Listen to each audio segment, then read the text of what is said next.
That was good fun. I think I managed to cover everything.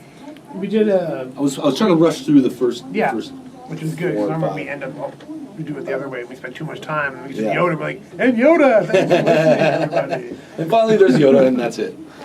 That was a good one. It's you're right, though, it's very karate, kung fu, sword heavy, but that's, other than the guy from Rocky, who else would you put in? Well, it's because you get so much more poetic when you're dealing with that kind of thing, you know, when you're dealing with a mentor who's teaching you, rather than with, like, I'm not going to go with Sean Connery in Finding Forrester. Oh, yeah, he was a great mentor, or Robin Williams in Dead Poets Society. I mean, those are interesting, but they're not inspiring or noble in the same kind of way, I think, I guess. It could be, but it's not as cool. Despite the fact that Mr. Keating was teaching poetry in Dead Poets Society, it's less poetic than, say, these martial arts masters using martial arts as just a metaphor for life. Poetry is a metaphor for life. You're kind of like, really? Sounds like a kind of loser life. But I mean, martial arts is a metaphor for life. You know, just let it roll off your back, or only judge me by my size, do you, and all that stuff. It's supposed to help you widen your world perspective, I suppose. That's true. I like it. It makes sense. Yeah, so that was good times. I mean, Ramirez, that was the thing. I think he could have been switched out for somebody else, but I just really wanted to have him in there because he's my favorite. Who? Like having Connery in there for the Highlander. I've never seen that. I find that so bizarre. It's just one of those movies that just, when I was that age when it came out, it just went by me because I was too young, and I just never came around to it. Like, I just never got around to seeing the Highlander. I know about the Highlander. I know all the references, like there can only be one.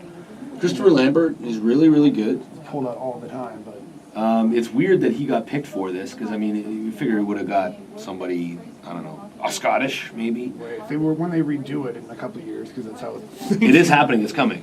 Who's It's coming down the pipe. Gerard Butler, probably. Probably. That could work. I'd watch that. See, that would be good. Maybe we should write a note to the Well, I mean, okay. Apparently, the script for the Highlander was written I was in a college university, like a university screenwriting class. He wrote it. It was one of his projects. Really? And I don't know how he got the financing. And that was back when Sean Connery would do any piece of crap science fiction. And otherwise, the cast is very small. What? Sean Connery dead?